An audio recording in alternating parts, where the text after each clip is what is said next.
विमला ने आज खाने में तरह तरह की चीजें बनाई थी, लेकिन सभी सब्जियों में उसने आलू भी डाला था, क्योंकि उसके बेटे रंजीत को आलू बहुत पसंद था और आज वो घर आने वाला है।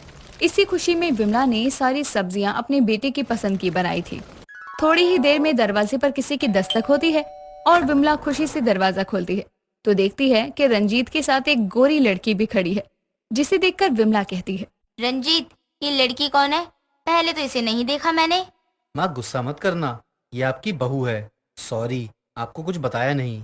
किरण चाहती थी कि हम दोनों आपको घर आकर ये सारी की सारी बातें बताएं। एक तो तूने शादी कर ली, वो भी बिन बताए। ऊपर से तू कह रहा है कि मैं गुस्सा ना करूं। माँ जी, आप कुछ मत कहिए, ये सब मेरी गलती है। बात ये है कि मेरा इस दुनिया में कोई नहीं है, तो मुझे नहीं पता कि परिवार कैसा होता है और माँ बाप का प्यार क्या होता है। जब मुझे रंजीत ने आपके बारे में बताया कि आप इनसे कितना प्यार करती हैं, तो मेरा भी मन किया कि मुझे भी कोई प्यार करने वाली माँ मिले। इसलिए हम दोनों ने शादी कर ली, आपको बिना बताए। और अगर हम आपको पहले बता देते तो शायद आप हमें अपनाती ही नहीं। बहू, ऐसी कोई बात नहीं है। अब मेरे बेटे ने तुझसे शादी कर ली है, तो अब मैं क्या ही कर सकती हूँ इसमें। चलो, तुम दोनों अंदर आराम कर लेना। इतना कहकर सभी अंदर चले जाते हैं और कुछ देर बाद विमला सभी के लिए खाना लगा देती है। जब सभी खाने के लिए बैठते हैं तो विमला रंजीत से कहती है, बेटा रंजीत, आज मैंने तेरे लिए तेरी मनपसंद की सारी चीजें बनाई हैं, जैसे आलू पराठा, आलू गोभी, आलू की सब्जी, आलू छोले, सब कुछ आलू का है। अरे वाह माँ, बहुत समय हो गया मैंने घर का खाना नहीं खाया और मैं बहुत मिस करता था खाने को। आज पेट भर कर खाऊंगा। क्यों किरण? आलू? लेकिन रंजीत, तुम तो जानते हो ना कि मैं आलू नहीं खाती। अरे बहू, ऐसा क्यों? आलू तो हर सब्जी में होता है, सबको पसंद होता है आलू। तुम क्यों नहीं खाती? अरे मैं डाइटिंग पे हूँ और आलू में बहुत फैट होता है, इसलिए मैं थोड़ा सा भी आलू नहीं खाती। मैं हरी सब्जियाँ खाकर काम चला लूंगी। सत्यानाश हो इस डाइटिंग का। पतले होने के लिए आजकल की लड़कियां खाना ही खाना छोड़ देती हैं और फिर यहाँ वहाँ चक्कर खाकर गिर जाती हैं। लड़कियां तो हमारे जमाने की थी, देसी खाना खाती थी और खा पी कर मस्त रहती थी। ना पतले होने की चिंता, ना ही मोटे होने की फिक्र। लेकिन आज की लड़कियां डाइटिंग करके ही अच्छी दिखती हैं। अगर वो ऐसा नहीं करती तो उन्हें कोई पूछता नहीं है। लेकिन बहू, ऐसी भी क्या डाइटिंग जो इंसान में जान ही ना छोड़े? अरे अगर ज्यादा नहीं खाना तो थोड़ा बहुत तो खा ही ले। आलू ही तो है, तुम्हें शायद पता नहीं है, आलू सेहत के लिए बहुत लाभदायक होता है। माफ करना माँ जी, लेकिन मुझे आलू खाना बिल्कुल भी पसंद नहीं है। मैं सैलेड बनाकर खा लूंगी। आप मेरी फिक्र मत कीजिए और खाना खाइए। इतना कहकर अब किरण किचन से सैलेड लेकर आती है और उसी को खाकर काम चलाती है। अब ऐसे ही कुछ दिन और बीत चुके थे और अब मोहल्ले के सभी लोगों को विमला की बेटी की शादी के बारे में पता चलता है और वो लोग उसे अपनी बहू की मुंह दिखाई के लिए कहते हैं। और इसी सिलसिले में विमला अपनी बहू किरण से कहती है, बहू, आसपास के लोगों को रंजित की शादी के बारे में पता चल गया है, तो पड़ोसी कह रहे हैं कि उन्हें मेरी बहू देखनी है और उसके हाथों का बना हुआ खाना खाना है। तो अगर तुम खाना बनाना जानती हो तो सबके लिए खाना बना देना, मैं तुम्हें खाने की लिस्ट दे दूंगी। ठीक है माँ जी, मैं आप सबके लिए खाना बना दूंगी। आप चिंता मत कीजिए, सबको मेरे हाथ का खाना बहुत पसंद आएगा।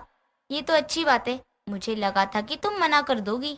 नहीं माँ जी, सास की बात मानना बहू का फर्ज होता है। अपनी बहू की बात सुनकर विमला संतुष्ट होकर वहाँ से चली जाती है और अगले दिन विमला किरण को खाना बनाने की लिस्ट देती है जो मेहमानों के लिए बनने वाला था और उसमें सभी खाने में आलू था।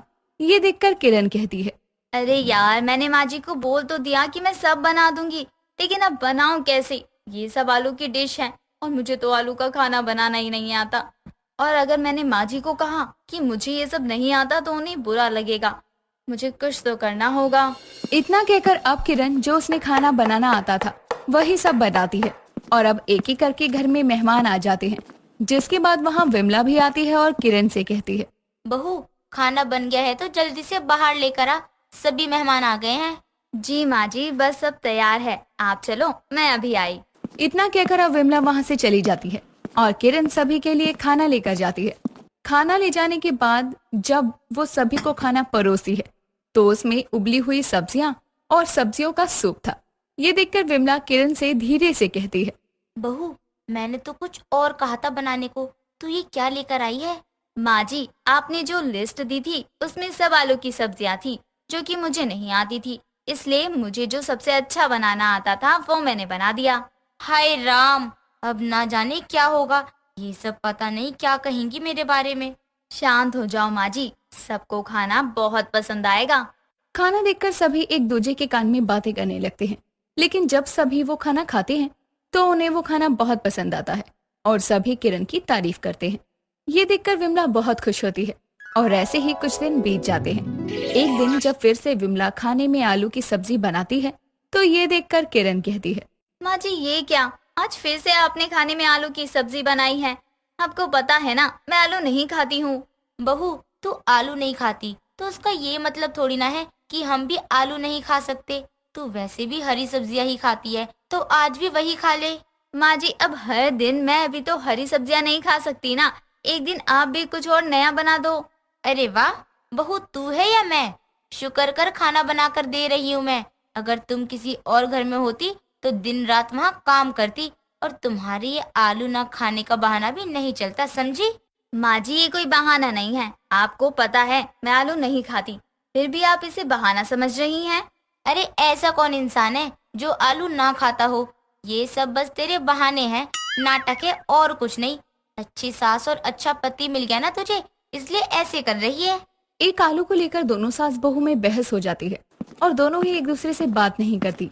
ऐसे ही अगले दिन घर पर विमला की बेटी जो कि शादीशुदा थी, वो आज घर वापस आई थी। आज वो अपनी माँ को देखकर कहती है, माँ क्या बात है, आप बड़ी कमजोर लग रही हो, खाना सही से नहीं खा रही हो क्या? बेटी, जिस घर में आलू ना खाने वाली बहू हो उस घर के सारे लोग दुबले पतले ही तो लगेंगे। क्या कहा? आलू ना खाने वाली बहू मतलब? विमला मधु को पूरी बात समझाती है और अपनी बहू की आलू ना खाने वाली आदत बताती है। ये सुनकर मधु कहती है, आप चिंता मत कीजिए, मैं भी देखती हूँ कि भाभी आलू कैसे नहीं खाती है।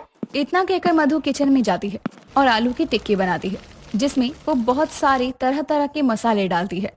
और जब सभी लोग खाना खाने बैठते हैं, मधु किरण को भी आलू की टिक्की परोसती है, लेकिन वो उसे बताती नहीं है कि टिक्की आलू की है। ये देखकर किरण कहती है, मधु ये तुमने क्या बनाया है? देखने में तो बड़ा अच्छा लग रहा है और इसकी खुशबू भी अच्छी ही आ रही है। भाभी पहले आप खाएंगे फिर मैं बताऊंगी क्या है। मुझे पक्का यकीन है आपको बहुत पसंद आएगा। चलो तुम कह रही हो तो खाकर ही देखती हूँ। इतना कहकर किरण आलू की टिक्की खाती है और एक टिक्की खाने के बाद उसे बहुत पसंद आती है और वो 2-3 टिक्की और खा लेती है, जिसके बाद वो कहती है, अरे वाह मधु, ये तो सच में बहुत मजेदार है। वैसे ये है क्या? मुझे पता है आपने आलू नहीं खाए और ना ही उससे बनी कोई सब्जी खाई है, इसलिए मैंने सोचा आपको अपने हाथों के बने स्पेशल आलू की टिक्की बना कर दूं और खिलाऊं। और देखो आपको सच में ये बहुत पसंद आई। तुमने सच कहा मधु, मैंने ससुराल में पहली बार आलू टिक्की खाई है और सच में ये बहुत अच्छी है। अच्छा बहू, मतलब अब तो तुझे आलू अच्छे लगते हैं ना? यानी घर में अब आलू की सब्जी बन सकती है ना? जी माँ जी। उस दिन के बाद से किरण अपनी सास के साथ आलू खाना शुरू कर देती है